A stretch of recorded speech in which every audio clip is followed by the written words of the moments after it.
Good afternoon. Good afternoon. Good afternoon. We are coming to you as survivors with a testimony. It is our segment. We present to you from the mouth of a survivor. Tonight we have Lady B, and we also have Miss Rosalyn, who's gonna jump in and join us in just a second. But as always, whenever it's something good, we have technical difficulties. Um, So she's trying to get in.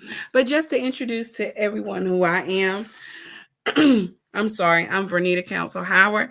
I am victorious. I am the founder of SWAT, where we make a difference in every man, woman, or child we come in contact with who has been through any form of abuse. I myself am a survivor of domestic violence. I'm a wife. I'm a mother. I'm a grandmother. Auntie, daughter, sister, and friend. My love is for my Lord and Savior Jesus Christ, who is the head of my life. Everything I do is ministry. And tonight, we will hear from some amazing women who have thrived and is going to tell us how to overcome domestic violence. I'm going to allow Lady B to introduce herself to you all. So, Lady B, if you would introduce yourself to our audience. Hi, everybody. I don't really have a voice tonight, but my name is Benjanita Lady B. Fisher. I am a domestic violence overcomer. I'm an advocate, a mother, business owner, a woman of God. Um, and I'm just here to share my story and, how I overcame. All right, and Miss Rosalind, can you introduce yourself to our viewers? Hi. So, I don't know if you can see me. Something happened with my computer just now, so I'm on my phone. But anyway, I'm Rosalind McIntosh, right? And I just want to say that I'm here, that I've been called out and set aside to really just help hurting women and girls. I knew from as early on as the age of 10 years old, the different kinds of emotional, physical, and in some cases sexual abuse that I saw, in my family. Um, and let me say this is very jarring, but I lost my mother to domestic violence back when there was no Safe Horizon or Family Justice Center or anything of that sort. And so yeah, at 10 years old, I used to look up at my sisters and my brothers, really my sisters, because my brothers was like the protectors. And I remember at 10 years old, one day just saying, God, if you let me grow up, I'm going to help hurting women and girls. So that's what I really would like to say. I don't really want to say all the things that I have and that I do. I just simply want to say what I'm here for and what's my purpose. And that's to help hurting women and girls. Also, I'm about to put in the comments about your book. Can you tell them just a little bit about your book? And we'll go more into it later. Okay, well, the top of 2020, the first the first the first month, January, I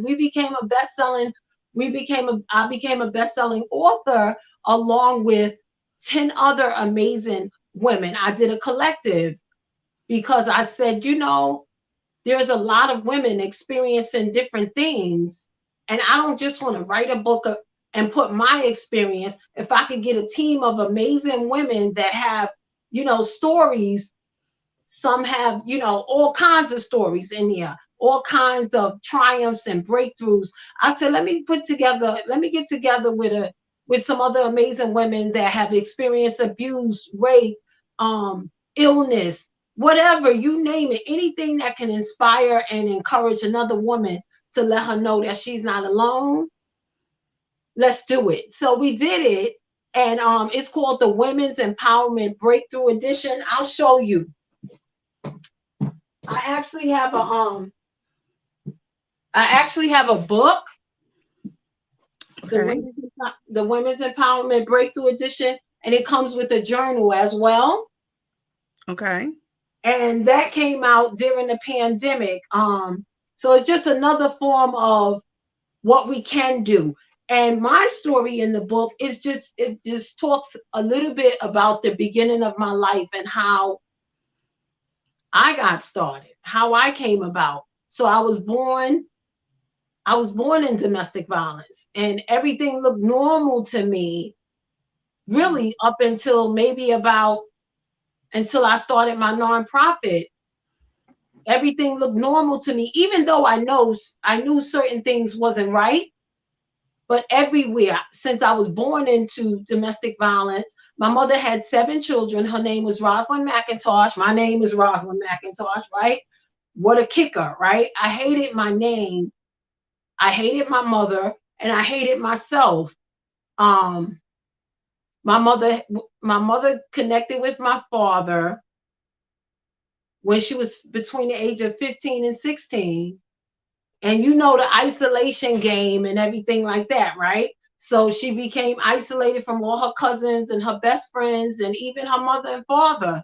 And she just was around my father, not even around his family, just my mother and my father. And my father was an older man. Um, he was much older than her. And she began to have children immediately by him. So from the age of 15, I just to be on the safe side, I'm gonna say 16. She had my older sister when she was 16, and at the age of 26, what's that? 10 years later, she had me. And my grandmother and them, they never saw my siblings. They didn't know anything about us. My mother was in a hospital for 3 months. 3 months. And my grandmother didn't even know where she was at or anything because she was isolated, and they knew that it was abuse. But you know how people, what goes on in this house stays in this house. And not only that, it was like, oh, well, I can't get involved in that. Especially if the person don't want you to get involved. And from what it looked like, my mother didn't want anyone to get involved because my siblings remember everything. They remember him beating her from room to room, kicking her from room to room with pregnancy, while she was carrying us and everything. And oh, so I talk a little bit about it in the book. Um, what I talk about in the book is that I lost my mother, of course, to domestic violence, to her intimate partner, who happened to be my father, right? And I talk about my experience with my grandmother because now hear this. I know you hear people say you jumped out of the frying pan into the fire. I'm Mm-hmm. going to reverse it and say we jumped out of the fire into the frying pan. They're Mm. both still hot, but one is a greater evil than the other. So my grandfather, he was simply amazing.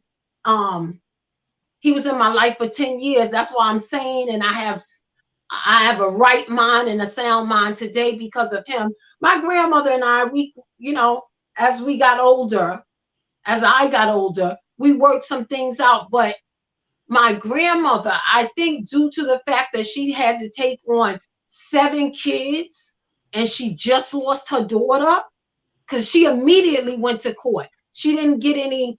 The court said let them stay in the system for a week or two, and and then you'll get money for them. You'll be taken care of. And she was like, no. She was like, they have been through enough already. Just give me my daughter's children. And so she got us immediately, and she adopted us, but she never even let us knew. She never let us we just, know that she adopted us. We just found that out at the funeral. Oh, wow. So, and it's like, go figure, why would you do that? But the relationship with her and I was bittersweet. When I was a child, she used to do this little thing. to me. I mean, as far back as 4 and 5 years old, she would say, I got a nickname. They call me Sugar Bay, right? That was from my biological mother. So she would say, Sugar Bay, you would be so pretty if it wasn't for that pug. It's in the book. If it wasn't for that pug. And every time, because I'm a child, I was a child. So I used to be like, what, mama, what? What's the pug? What's the pug? And she would go, pug ugly, hit, hit, hit, and just start laughing. And she did that every day of my life. And I was an A student in school, right? And she was very divisive amongst the siblings. It was house, divisive in the house. Oh, and the other thing she used to do to me, she would hug me in front of my siblings.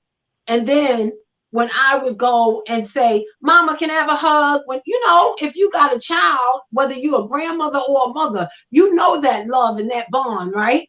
She Right. would say to me, and I'm talking about as little as like 5 years old, 4 years old, she would say, I don't do hugs. I don't tell people I love them.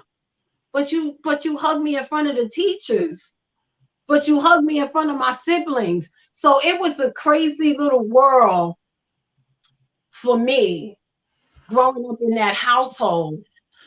It was a beautiful house, but it was definitely not a home. We were called the Macintosh kids. We couldn't really speak. We just were so mistreated. I don't want to take up all the time because I know there's someone else, but we were so mistreated, and I couldn't say anything because I Use was a desensitized, and my siblings, they used to say, get out of here, you're the spoiled brat.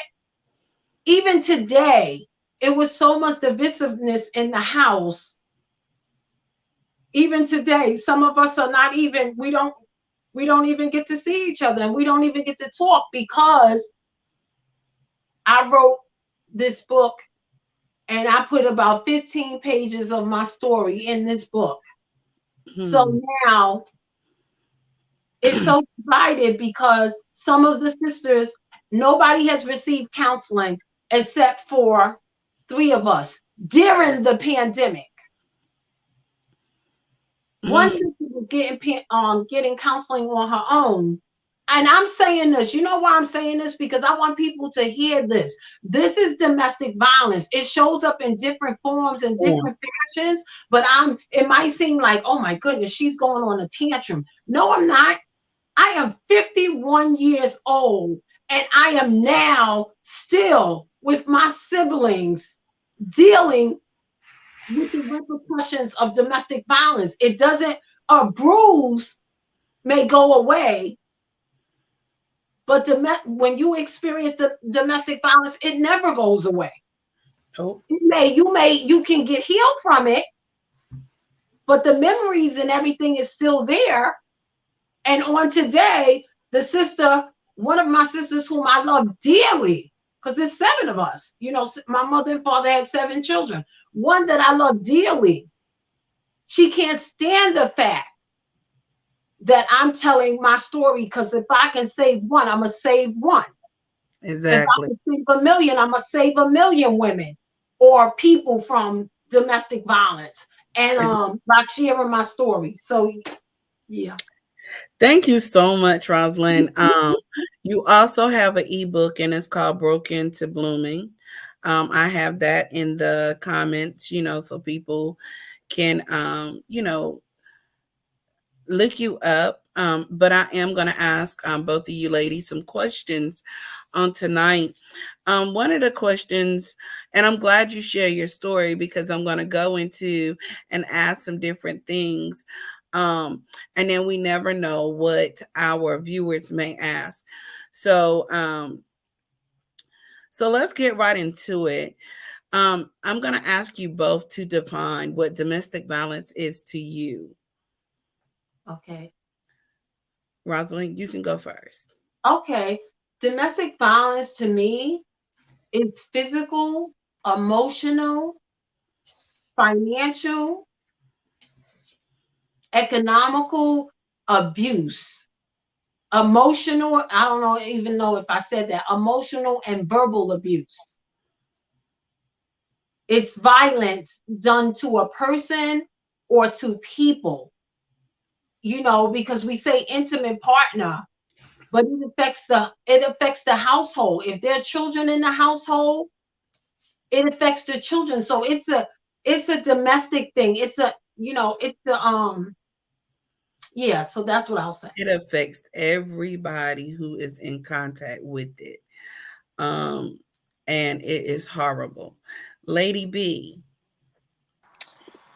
Okay, for me, I would say that domestic violence is like Rosalyn said, it don't have to always be a domestic partner. I didn't learn that until later on. But I would say anything a person used to dummy you down or to belittle you or to control you, because sometimes it can be not physical, not financial, but it can be just total manipulation. Mm-hmm. And I didn't realize a person could make you. They could manipulate you into being scared, or they could manipulate you into needing them, or like in taking your strength or whatever. So domestic violence, like I said, is anything that limits you or make you feel powerless or takes your identity or your voice. Exactly.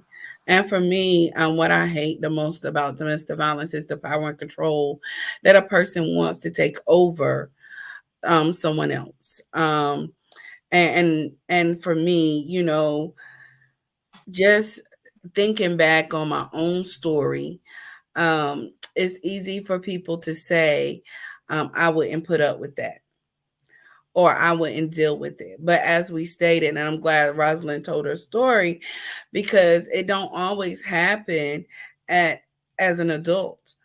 What happens when there is a child? In Rosalyn, like in your situation, you guys were youth, you were children. What happened? You can't disrespect the person that's taking care of you, that's supposed to love you. And then a lot of times we don't know. The truth be told, I didn't know anything about domestic violence until it happened to me. I still didn't really understand it. So, until the sheriff would come to my house and they would say, this is a domestic dispute.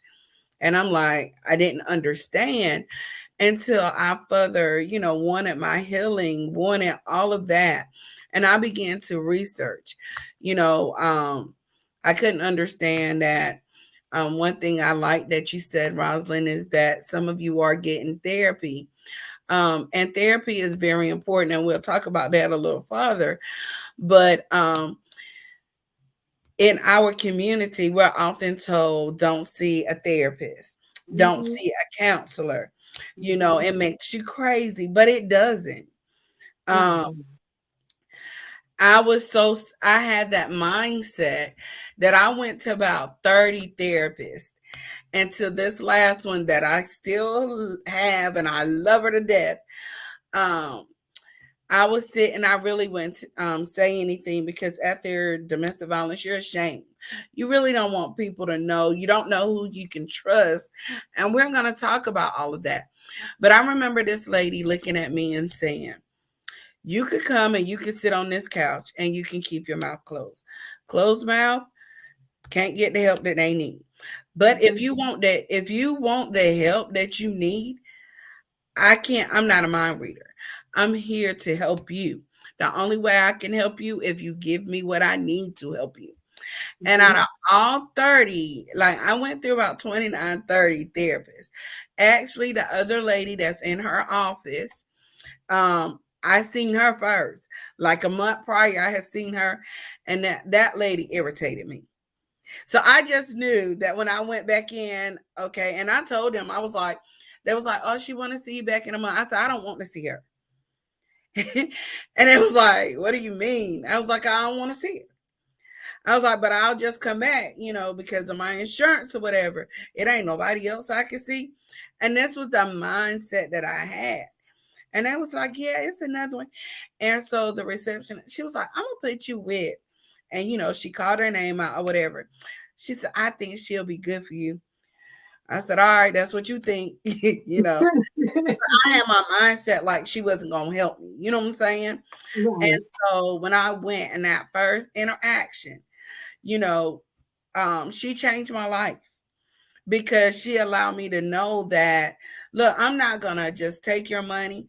I'm just as passionate about what I do. But the only way I can help you, you gotta want to help.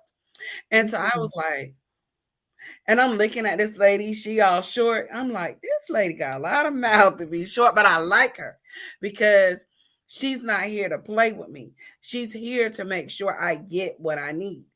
And Mhm. so I said that I went through a lot of them. So sometimes you have to do, like, don't stay stuck somewhere because you feel like you got to be right there. Everybody, you have to. It's like, when you're seeking a therapist, it's like a person who has an alcohol problem. They're not gonna go out and seek just any type of therapist. They're gonna seek someone that um specialize in alcohol, in that. So that's the same thing. Like when you go through abuse or whatever, you seek the right type of therapist for your situation. So oftentimes, and we do these panels a lot. And Lady B, this is gonna be for you. Most of the time when you hear domestic violence, we always think of a man abusing a woman. Is men the only perpetrators in domestic violence? Of course not. Of course not. Honestly, and I know you didn't ask this, but I'm gonna say this. A lot of times, not all the time, but I feel like a lot of times the reason we welcome it as women is because somewhere it happened to us with our parents most of the time. Like some people it kind of came upon them, but most people kind of endure it longer because they either had a mama or a daddy or family members or spouse, I mean not spouse, siblings that did it. So it could be family, it could be somebody you trusted, it could be your grandmother or whatever.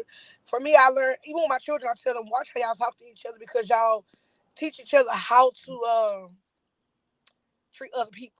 And if you talk to your sister like this or you talk to your brother like this, it becomes their normal. So when they get older and somebody else is doing it to them, it's not an alarming thing where it should be. So I've learned, especially, and I'm sorry to say this, spiritually, it can be your leaders, people in church or whatever. It can be people at your job, but I've learned from my experience, it's been more of family and spiritual leaders. So for me, it was a little different. My parents had been together, and like, if they disagree, we didn't know. Mhm. And I think that I've been blessed with that. We felt love and compassion in our home. But on the other hand, my first abuser, um, he's seen it. You know what I mean? Like, he's seen it in his family. So um some of his actions, he didn't see anything wrong with it because he's seen his dad do it to his mom. You know what I mean? Mhm. So for me, I was introduced to it. And the first time it happened, I was like, whoa, it threw me off. Like, is this what happens behind closed doors? Like, I didn't want to tell anybody. Um, but I remember, like, just wanting to know, like, what really happens in a marriage. I got married at a young age. And so the first time, but I was like, oh my gosh, is this supposed to happen? Like, but again, I didn't want to go out and tell anybody because I was embarrassed. I was ashamed. And it was like, there comes a period of time in my story that there's isolation. You know what I mean? Like, Mhm. my family is huge, like really big, and we're a very close knit family. And one of the things my first abuser started the isolation. And for anyone who's watching that do not understand, so abusers are take power and control. They isolate you away from your family, your friends, so they can have that control. Once they get you, they'll start telling you nobody cares. Look, nobody's checking in on you. um I'm the only one that cares, right? Mhm. So you're thinking like, dag, my mom didn't call or my dad haven't called and checked on me. But in reality, what they do is they make sure like you don't get any of those calls. There was times like the ringer was turned off. Back then we didn't have caller ID and cell phones and different things like that where they could text you. Not telling my age, but when we was younger, we didn't have that. When we got the cordless phone, we thought we was doing something big, but we didn't have caller ID. And so another thing for me, I don't know about you ladies, like, but for me, when it first happened to me, I didn't want to tell my dad. And the reason I didn't want to tell my dad because I didn't want my dad to get in any type of trouble. I didn't want to lose, my biggest supporter. I didn't want to lose somebody who I felt and know truly loved me. Mhm. Can I add to my Mhm. answer, Renita? Yes. I want to say that also. Okay, let me kind of go back on what I said.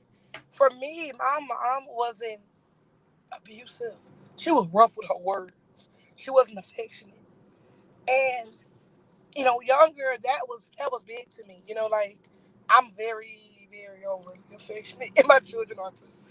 So like I wanted her to be affectionate, and at one point I thought it was because she had too many children because I'm like in the middle, so we have seven of us. And then what I learned was that as my siblings started like talking to me about things they had went through, this was more of a generational curse that had been over my family. And it was more under the things of I felt like my mom could have prepped me and said, well, if this ever happened, do this. But instead of her healing from it, when they say hurt people, we think of just like in relationships. But no, there's hurt people raising people that's hurting them, you know what I'm saying? Because they didn't get healed because they feel like I survived it, but they didn't deal with the aftermath of it. So here they are raising children, and we have these different voids, and we kind of fall into this thing. So, like I said, for me, it was a generational curse, and it was like she didn't talk to us about it. She kind of hid it from us. It was like she said earlier, what happened in this house, stay in this house. So, like when I started going for things that was alarming to me because I had an awesome daddy. It was more of embarrassment where I heard things. My mom never talked to me, but I heard things. So, I mean, a lot of it, like I said, came from generational curses of our family.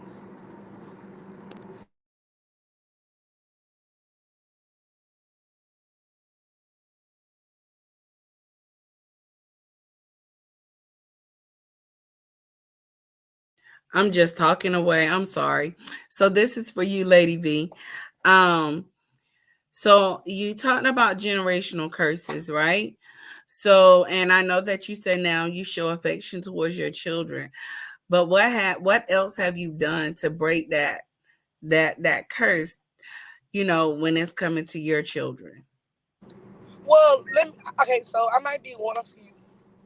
Honestly, being affectionate with my children was something I've always did because, like I said, I am a naturally affectionate person. That was never a struggle for me. But honestly, I didn't even realize that the things that had happened to me even bothered me until like one day, how they said one day you get sick and tired of being sick and tired. And I just couldn't understand why it seemed like my life was just a vicious cycle. It seemed like I was doing everything to get ahead but couldn't get ahead. And the one thing I can remember was my emotions played the biggest part of my failure. And so I started to say, like, what's wrong with me? I didn't understand. So then I convinced myself, like, maybe you're a little off. And I'm not going to be honest. And I was like, you can't be off because I would know I was off if I was off. So it was like that kind of thing with myself. So I remember trying to do counseling, and they would bring up some things, and they made me uncover some things that I had forgot that I had went through. And I'm gonna say this: counseling is it's not a bad thing, but it's not for everybody. Because, like I said, for me, when I did it, it was a little helping because it made me, like I said, face realities that I had buried. It was more the spiritual guidance when I started to draw closer to God that I really started to whatever. So I started, like I said, getting stronger in my relationship with God. I started talking about it. I started journaling. I started writing. I started doing everything against what my mind told me, and it started to help me to heal past it. Like I said, I talk to my. I'm very direct with my daughter, especially, but my children as a whole about domestic violence, the forms that it comes in. Like I said, I advocate because I don't want to see somebody else, read my story because my first domestic offense was at 17, and it became a competitive cycle, a repeated cycle. It didn't break until I realized that that's what I was doing, attracting more and more people that was like the last person. Wow. So, um, and I think that happened like to a lot of us if you hear our stories. And like for me, I became a doormat to abusers, meaning like from one relationship to the next. But a lot of mine, I wasn't healing either. And truth be told, I was jumping, after this one would hurt me, I was jumping into another relationship, because I just felt like I wasn't supposed to be alone. But I was attracting those that it was like everybody I after being introduced to it, everybody I dated was abusive. I mean, and like we stated, it don't always have to be physical. It could be emotional, it could be psychological, mental, whatever. But then one day I had to have this like, look, I need to find me. I need to help me because Right, right, something is not right. Like, God, why do you keep sending me everybody that's abusive? Like, right, is it something on my back that I need to check that just say, hey, I only want abusers? And right. that's just keeping it real. But sometimes, like, until we're healed and our mindsets change, we just attract the same people. Right. Um, Yep, just in different forms. just a different form.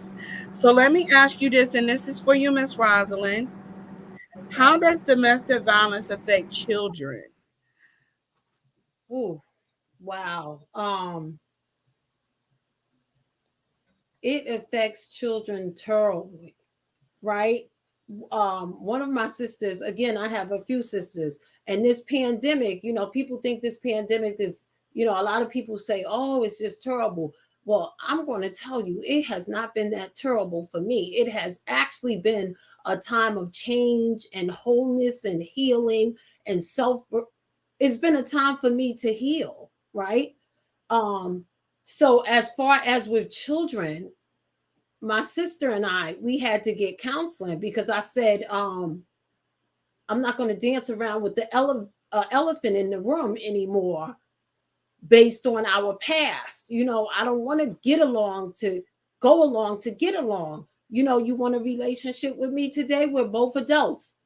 I would love to have a relationship with you, but we need counseling because we need to deal with some of the stuff that we experienced as children that destroyed our lives. And so with that, we went into counseling in 2020, her and I. And we're the two youngest girls. She's 5 years older than me. And I brought up that because as we began to talk and share our stories of what we experienced and the level of abuse and things like that, they all remember my mother. They remember her smell, her perfume, what she looked like, and everything.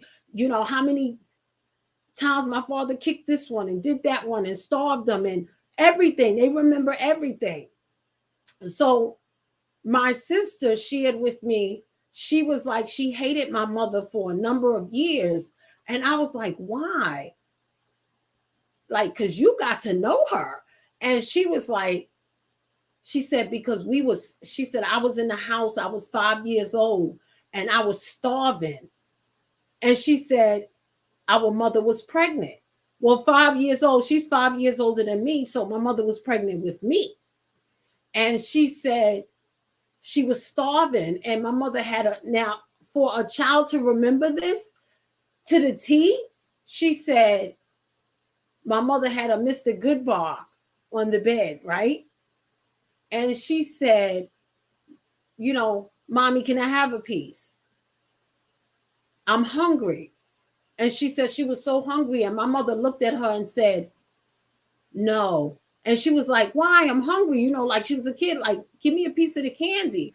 And my mother said, No, because Herbert, if Herbert see that I gave you a piece of the candy, it's going to be a piece of the chocolate, it's going to be a problem. So no, I can't give you any of the candy. Now that was my mother talking to her daughter, her baby girl, 5 years old, saying, your dad is going to find out I gave you a piece of this candy.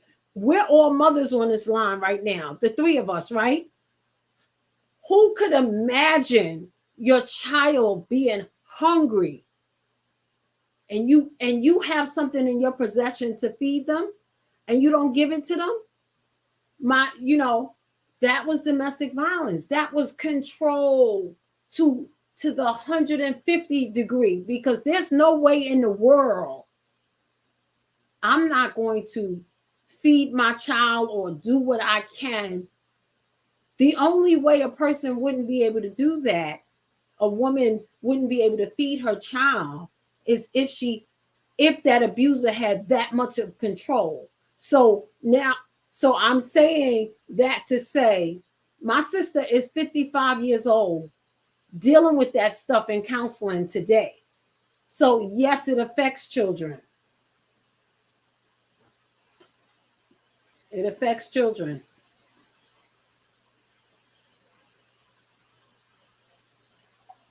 Oh, and you know how it is. I can also say, since it was a little pause in there, I can also say it affects children because they didn't get me counseling. They didn't get any of us any counseling. All they did was talk about. They let us talk. They let my siblings talk about all of the abuse and what my father did and how he starved them and gave them cold, lumpy grits and all of this stuff. And the abuse and how my mother really didn't do anything, all of this stuff. But the adults in our lives, they never got us counseling. And all my grandmother could do was talk about how we look just like our father. Here we are, we don't have a mother and we don't have a father living with us. We're living with you. And we're living with, yes, it's our mother family, but it's more so your family because we're children in this situation. And we Right. and we were called the Macintosh kids, or we were called Kirk kids or Ross kids. We were never really called by our names. What else? And what I hated, you heard me say earlier, I blurted out that I hated my mother and I hated my name. I hated my mother and I hated my name. And in retrospect, looking at it today, I hated me. Why? Because everybody had a name. Everybody had a name. I didn't have a name. They named me after her. And I was like, I was a child. I didn't know what was going on. I was like, y'all named me after the dead lady that got killed.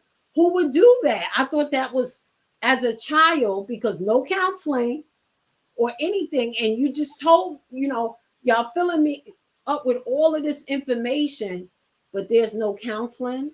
There's nobody. My grandmother, she don't embrace.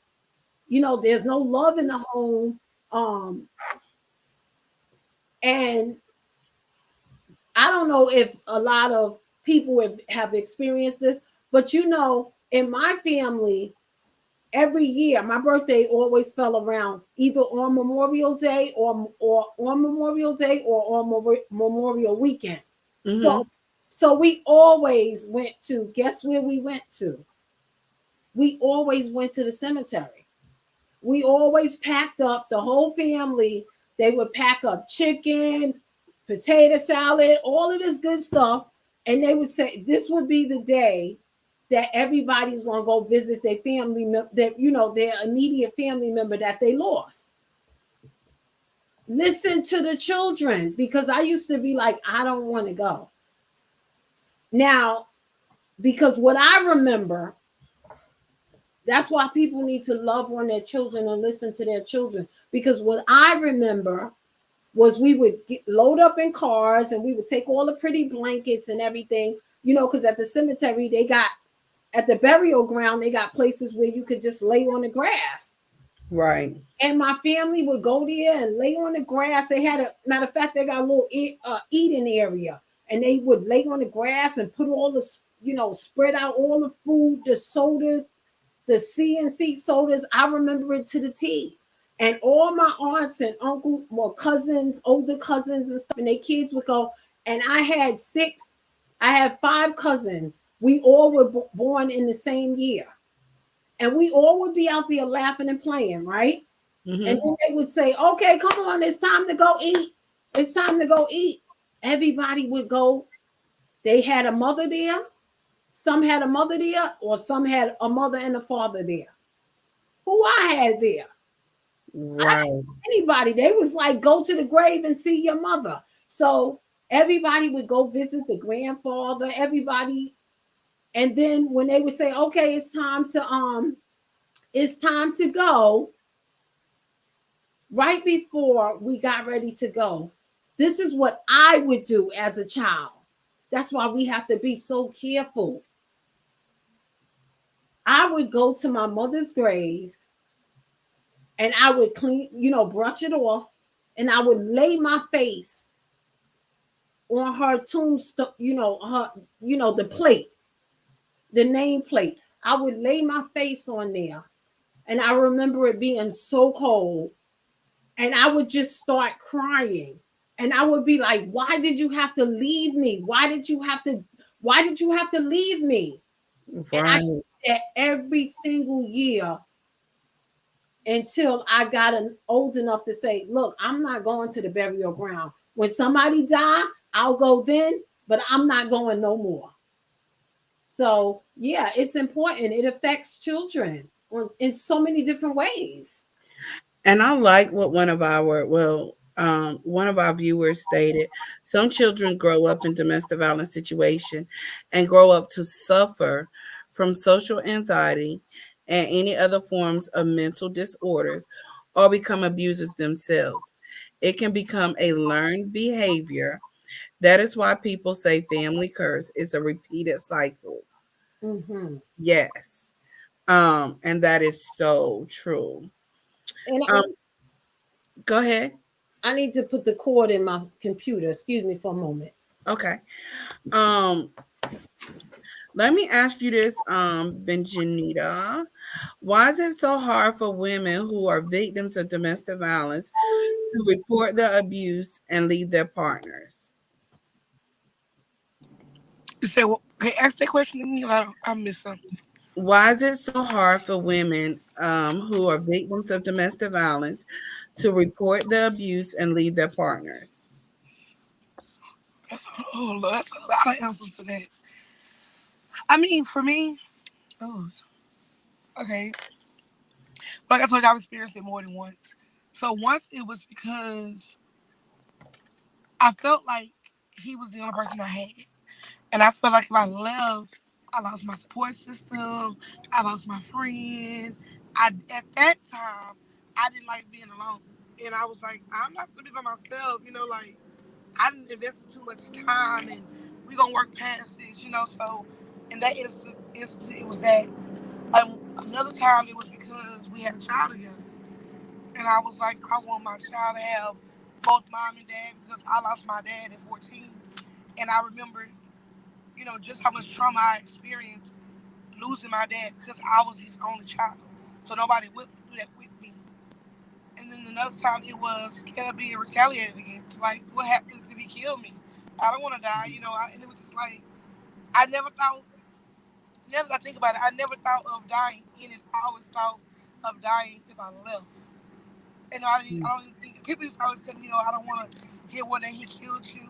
That was never my thought because I pacified him so much. I never worried about that. I worried about what would happen if I left because of the stuff he would do and say. So I mean, those are a few of the reasons I believe a lot of women stay. And you know what? Ross, I mean, add to that, I can remember one time. Can you hear me? I can remember one I time can. I was pregnant with my daughter. Can you hear me? Yes. Oh, I'm sorry. I was pregnant with my daughter, and I had worked all the way up to my maternity leave, and we were short on bills, and I wanted to leave, you know. And he was like, "If I'm leaving, then you know I'm not paying no rent, so I don't know what you gonna do." And all I could think of was, "Okay, this is my due month. Where I'm gonna take my baby if I lose my place." So it was one of those situations where I had to say, you know what, you're gonna forget about yourself. You don't matter. Your daughter is coming home. You know, you should have someone to come to. You know, I didn't think of shelters, and I didn't even know about that stuff. And of course, I didn't talk to people about what I was going through because I was known as this bulldogish girl who would fight anybody. So to tell somebody that somebody else had me coward was non-optional. So I stayed also for financial reasons as well. Hmm. And so many of us stay because of finances. So many of us stay, and so like I'm gonna put this out here. A lot of times in the churches, we stay because we don't want anybody to know why, that we went through it, and so or we're going through it, and a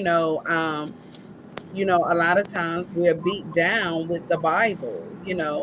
Well, the Bible says this, the Bible said that a woman should submit, should be submissive, those different things. So it's not always those that's just out there, but sometimes being in a church or in a faith-based community, they'll beat us down with the word. So um, there was times that I wanted to leave, and my first husband was far from saved. And so it was times that I wanted to leave, and it was times that I would leave. But I want to make it clear, and Rosalyn, you can back me on this. Leaving is not always the option. Sometimes leaving is where a lot of women or a lot of men actually lose their life after they have left. Um, it's easy to tell somebody, well, you should leave. You don't know why that person's staying there. They're dealing with it for a reason. So leaving is not always the option. Um, and then we've seen it like women had left or men had left, and the abuser come back and kill them. I want to say, I often tell people to do a protection order, but even in that, you still have to change up some things. You can't do your normal routine because you think about it. The person that you with, they know like your routine. If you go to work at 8, they know you leave home at 7:30. They kind of know your routine. So sometimes you have to switch up.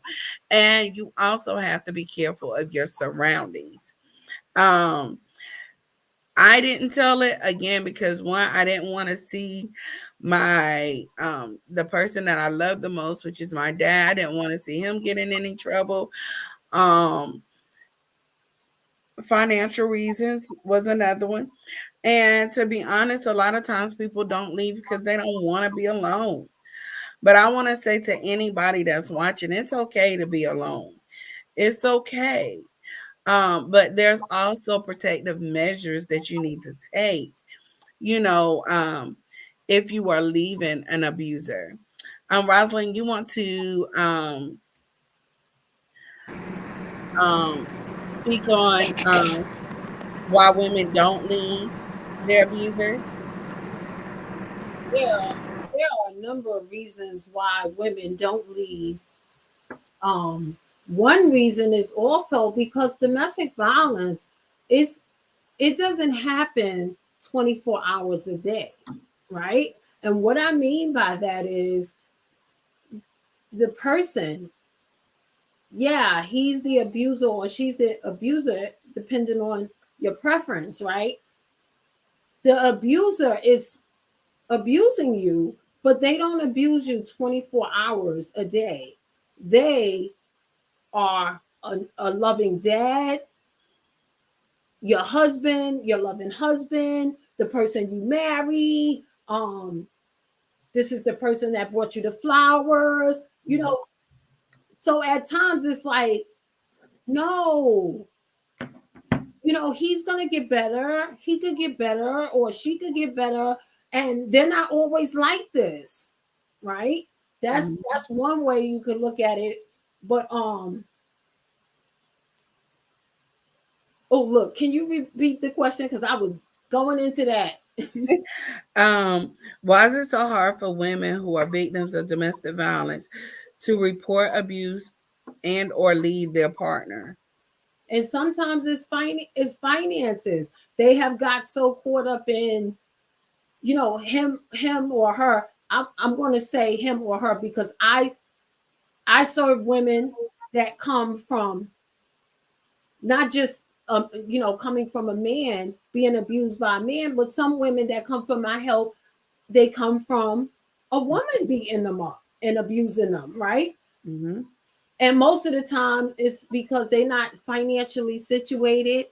you know they didn't go as far as they wanted to go in school.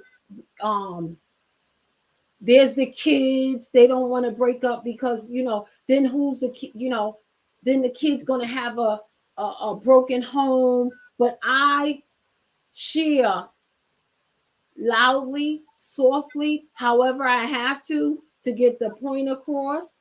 Do not stay in a relationship saying for the sake of the kids they need a father. Or in some cases, because men, I don't know who's on this live, some men are being abused and oh, they need the mother. No. If they're abusing, if they're abusing you, they're going to continue to abuse you, and it's going to increase, it's going to escalate. And guess what? The children see that, they experience it. Everything that you're experiencing, they're experiencing it, but they're experiencing it on the level that they're experiencing it on. And it's never good to stay, because my mother stayed for 10 years, and guess what? She left this earth realm, right? But Mm-hmm. she left her daughters, they emulated what they saw. She had several daughters that what? Married, got before they got married, they was what? In abusive relationships. One of my sisters got hit in the eye with a monkey wrench. If you know what a monkey wrench is, the red ones from back in the days, at 14. My brother and I used to go to the same junior high school. He was a cutie. He was a cutie pie. The girls loved him. Two of my brothers, but one, I'm talking about my younger brother. He used to do what? He used to beat the girls and kick them into the garbage cans and throw bottles at them and all kinds of crazy stuff. And he still was amazing. We still loved him. He still was my brother, but he was an abuser. He was an abuser, and he that was a learned behavior from his what he saw his mother and father doing. And my sisters, with the men being on them. And then I have to say, I'm over here. I'm like, oh, Rosalyn, you over here talking like that. I, as a teenager, because we didn't know what domestic violence was, nobody was talking about it. We knew that people was getting beat. I was in an abusive relationship. It didn't happen every day, but it happened. There was a physical, I got slapped across my face. I got my dress tore off of me out in the street. Why? Because I told you don't wear that. I told you to wear that dress when you with me. Slapped me so hard, my face turned black and blue. And we driving through the drive-through, and the guys are just looking like they wanted to just come and attack him. Like, did you just do that to this lady? And this lady I had on a In Vogue black dress. I bought it. I felt good. I bought it with my own money. I got the dress cut off me with what? Some kind of garden scissors from out of his trunk. And I was so scared that, you know what? I just said, I'm not going to say anything. I'm just going to keep it to myself. You know when I said something? Well, I said something to a few family members, But I happened to be on live last February talking about domestic violence, and I didn't want to go on because it was teen dating, and I was like, but they wanted me to come on and talk about the experiences, that I have with the mentees that's in my program, right? And I'm up there, and the lady's talking, and all of a sudden she's like, I zoned out because they was talking about domestic violence with teenage dating, and I zoned out, and I was like, oh my goodness, I froze because I was like, I experienced it. I experienced it. And I couldn't go anywhere. All his friends would come and be like, where you at? I'm telling him, I see you over there. One time I tried to sneak and try to date somebody else in another neighborhood. Thank God I was with two of my cousins, and the guy happened to be my cousin's cousin, not my cousin, but my cousin's cousin. And now look how little it is. I mean, look how young we were. If you could ride up on dirt bikes, do you know what dirt bikes are? Mm-hmm. So they rode up on dirt bikes. We were on feet. We were walking. They rode up on dirt bikes, and they asked the guy, was he talking to me? Of course. If three big guys come and asking you, he was like, no. And I was like, no, we're not talking. And you know what? I was 15 years old, 15. And the next thing you know, one of the guys, two of the guys that I know, even though we were young, I knew them. And I know that they would shoot and kill and stuff like that, right? Back Mm-hmm. in the days. It wasn't my mate at the time, my boyfriend, but it was him. It was him and his friends. And one of his friends, it was such a big bag. Like, I to this day, I've never seen a bag. It looked like a knapsack because he had it on his back. Do you know he pulled that thing down? And guess what was in it? A rifle, a wooden rifle with a silver or chrome. I don't even know what to call it, but it was wooden, and I'll never forget it. And it was things like that that made me say, just shut up. Just shut up and be in the relationship. Be in the relationship. So yeah. So it's never safe to stay if you're being abused, because it's going to escalate, and never stay in it saying, oh, for the kids or something like that. It's never good to do that. If you're in an abusive relationship, the best thing to do is to find some to sit down and strategize. I don't even know if I'm supposed to be saying this. If I got is to sit down, find a strategize, use wisdom. Don't just run out and say, "Oh, I'm going to homegirl house or I'm going to my sister's house." These days, sit down, think about it strategically, use wisdom, pray about it. If you believe in the power of prayer, pray about it Mm-hmm. and write out a plan or memorize a plan in your head. Prepare a, a um a safety bag, package, not package, but prepare your luggage, yeah, prepare your luggage a little bit. A bag, prepare a bag and put it in somebody's house that is safe, that is going to be good there, and get your IDs and stuff like that, your passports, if you have that, your state ID and stuff, and stuff, and leave at the appointed time and leave. And I want to say this too. If it's going to save your life and save your kids' lives, if you got to get up and go to another state, do your research. They have safe havens all over the place in the United States. Do your research. Get on Google. Well, don't get on your Google. Get on somebody else's Google.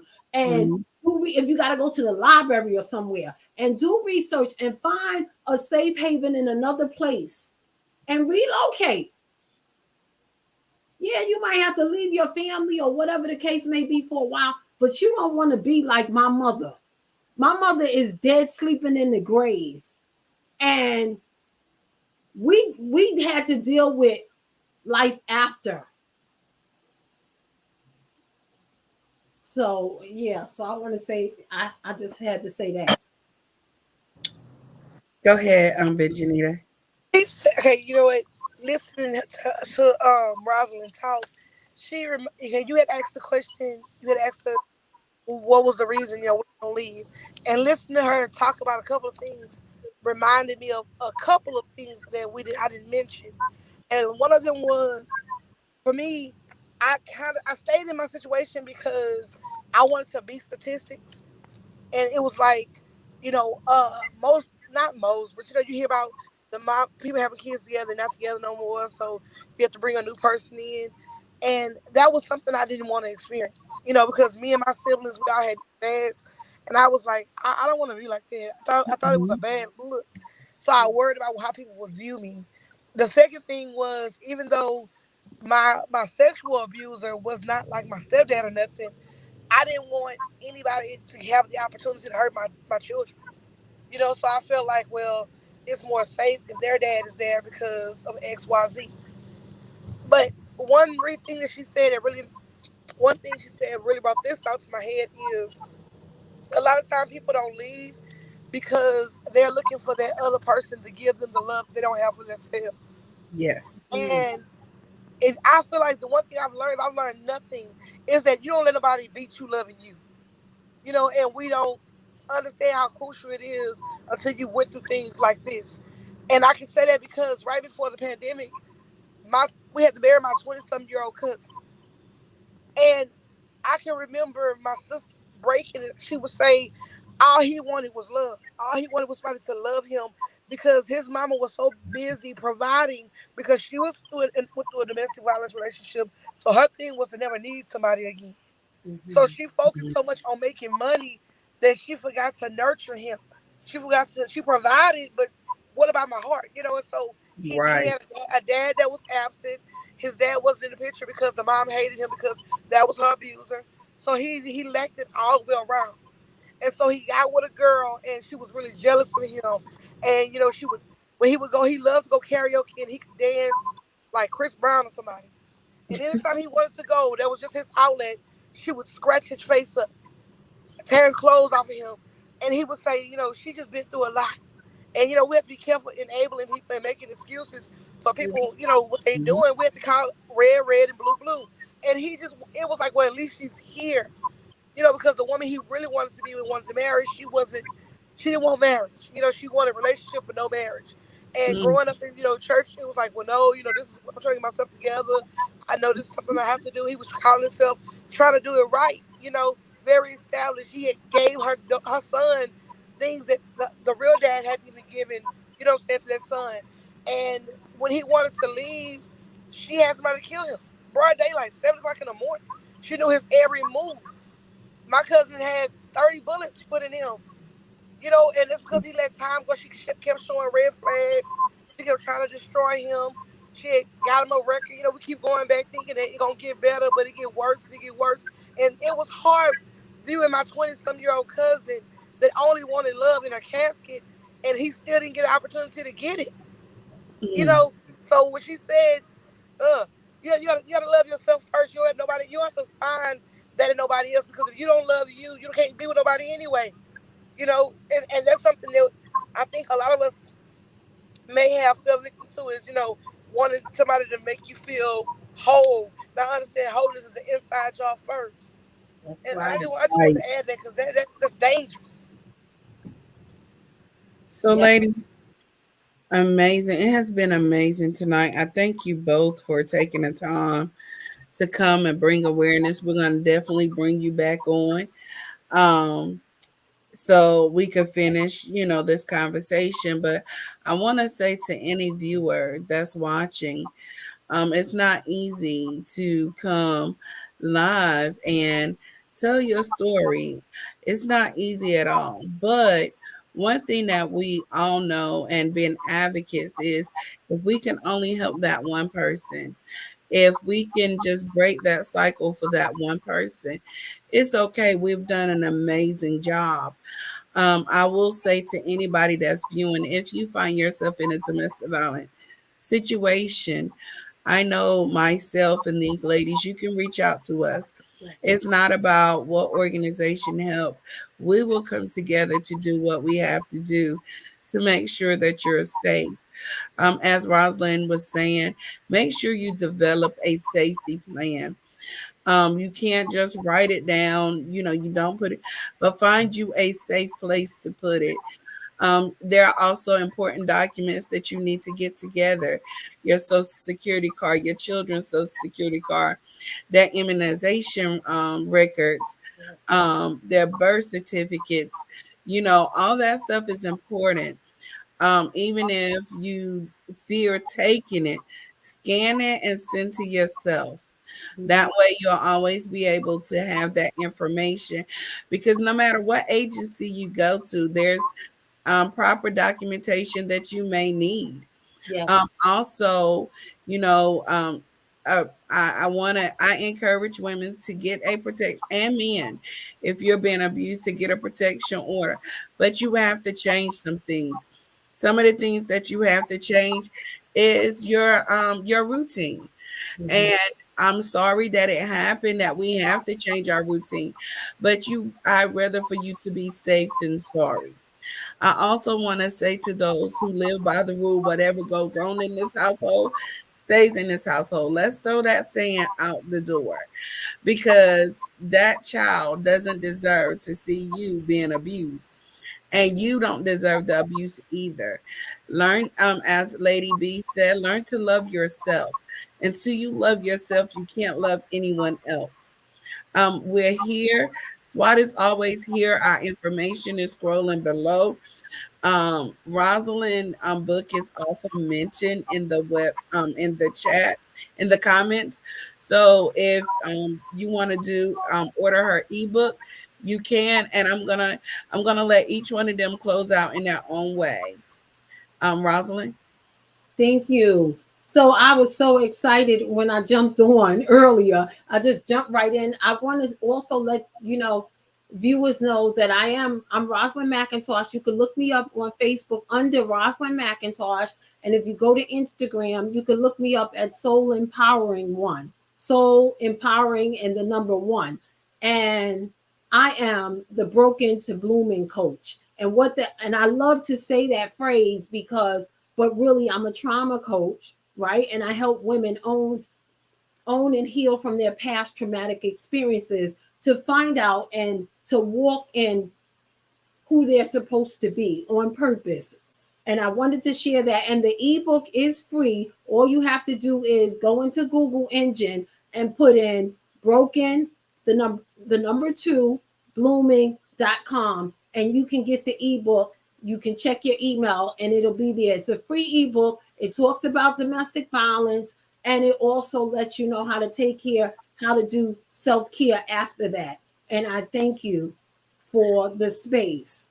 And you can also watch Rosalind. She's doing it 30 days. Oh, yes. The information is very key. Um, I watch it every day at 7 p.m. She's just there a few minutes. It's just a few minutes of your time, but watch it. It is so helpful. The information that she gives us. And as I state all the time, it's not about one organization. We all need each other to get through this. Lady B. Um, I don't even know. I got kind of emotional over here. I just want to say to everybody listening that I know it's a hard process to leave. I know it's not easy, and I know sometimes people don't understand, and it's an embarrassing situation. Don't worry about how it looks. Like my pastor say, don't worry about how it looks now. Worry about where you're going, how it looks, and you can start over. And starting over is not always a bad thing. Sometimes you get a chance to redo things, and some things you get to apply your wisdom that you learned in it. But leaving is the best option. Going back is never a good option because if they did it once, they're gonna do it again. It literally is what it is on that part. Like, don't. think about your children. Don't be selfish in that situation to where you only think about yourself, because that's not love. Love don't hurt. And when you let go of the thing that you think you don't want to let go of, you can walk into something better and more beautiful. So I would just encourage anybody in this situation to love yourself first. Take our time for you, love on you, date you, give you what you deserve, and God to bring the right person to add to what you're doing. Don't settle, don't compromise with your happiness, and don't take chances with your life. That's right, because you only get one. You only get one life. There's only one of you. And you can go from brokenness to blooming. And that's what I do. I coach women from a broken place to their blooming place. And it's never okay just to stay. But if you have to stay, use wisdom and know that you are a victim and a survivor at the same time, because you're still, if you can wake up in the morning and see that you're still alive, that means that you survived that experience again. But it's best to leave. And I think, and it was a pleasure sharing this platform with you two amazing ladies. Thank you, ladies, so much. To our viewers, all of SWAT's information is scrolling below. You can go to our website. We have our different programs that will be launched in April, but we are already advertising them now. Um, if you ever want to donate, you can always go to our website and donate, because it do take money to do what we do to make sure people get in a safe haven.